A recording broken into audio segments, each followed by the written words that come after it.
What's happening, Wargamers? Welcome to the meditations for our most recent game of Star Wars Shatterpoint. And what a close game that was. Alex, you had a very good path to victory at the end there. And unfortunately, if one of any of those things went wrong, fine. If two, okay. All three of them, unfortunately, didn't.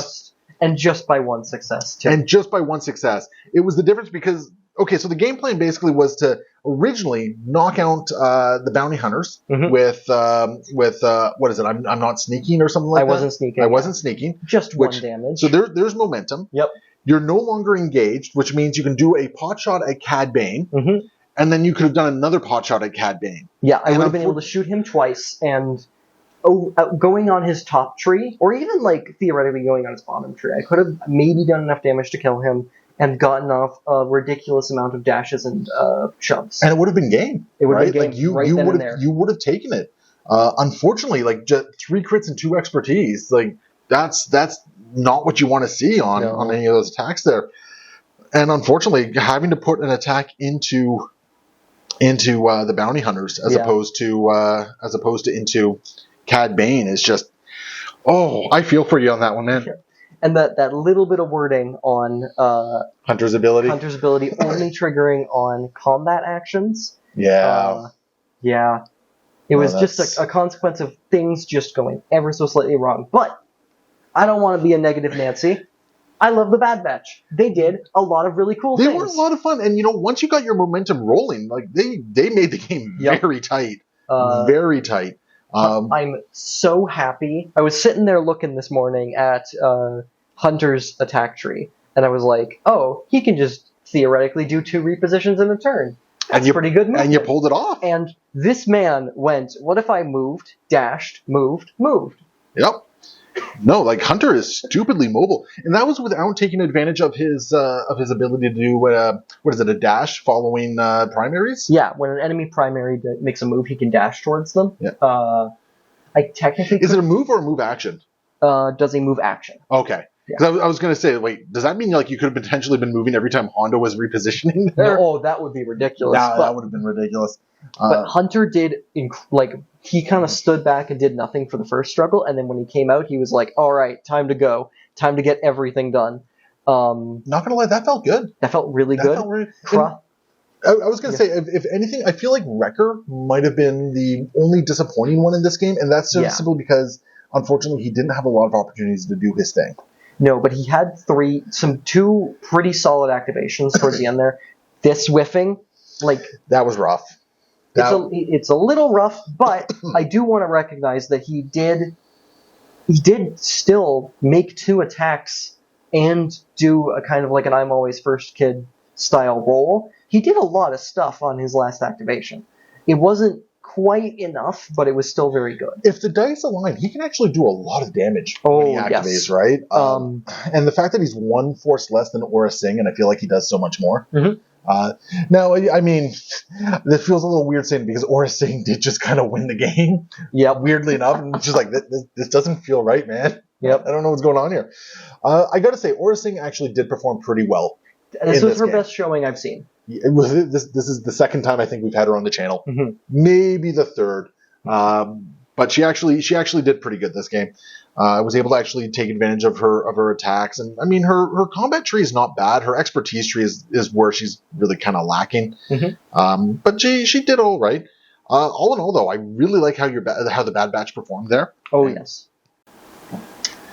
So, Crosshair did some really fun. He didn't do a ton of damage output, but he came in and he clinched in and did some damage. I would actually say every one of Crosshair's activations felt impactful. They were very impactful, but he did a lot of finishing people off. Yeah. Which, I guess that's pretty good for the sniper.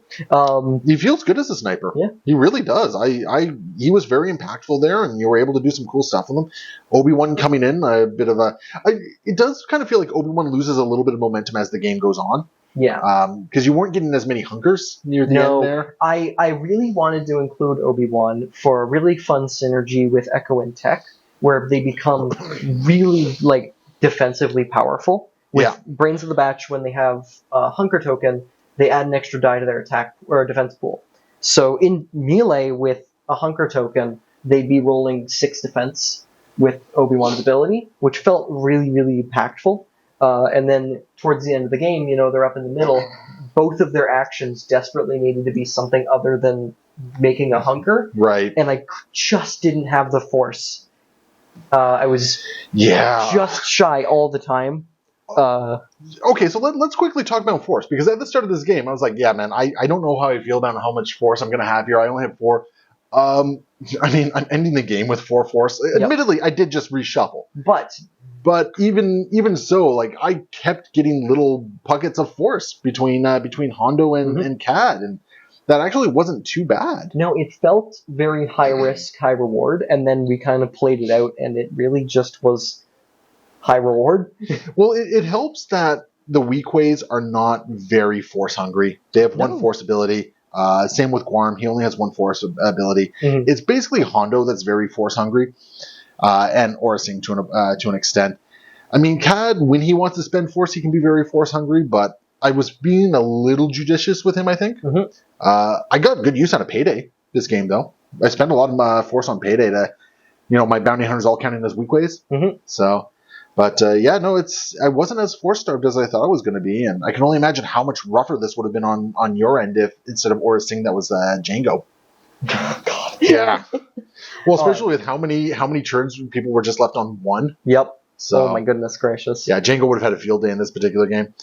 But all in all, like I liked how you ran the Bad Batch there. I thought they were very, very cool and very impactful. Seeing all 4 of them on the table, very awesome as well. All 6. Yeah. Sorry. Yeah, that's right. Omega is there. I keep forgetting Omega's there. So itty bitty. So tiny. But yeah, all in all, man, it was a fun game, and like if those dice rolls had just gone a little bit more in your favor, like, namely the I wasn't sneaking. Yeah, that one was rough. I felt that one for you, because if you had pulled that off, that I needed a hit or crit on 5 dice, and if you had pulled it off, I'm pretty sure that would have been game in your favor. Almost certainly, because after that attack roll I just got on, like if that attack in the CAD went the way it just did, I then would have gotten another one after that, and I would have been on the point. It would have been great. Everything would have been great. Yep. No, it would have been a great way to end out the game for you. So yeah, no, I felt that one in my bones for that one, because that was the dice came up and just said no. It's like, oh no, that's awful. That's awful. But I mean, I guess sometimes that's life, right? That's how. Hey, it's a dice game. It is a dice game, and you know what? We're gonna have many more opportunities to try and see if we can rectify that going forward.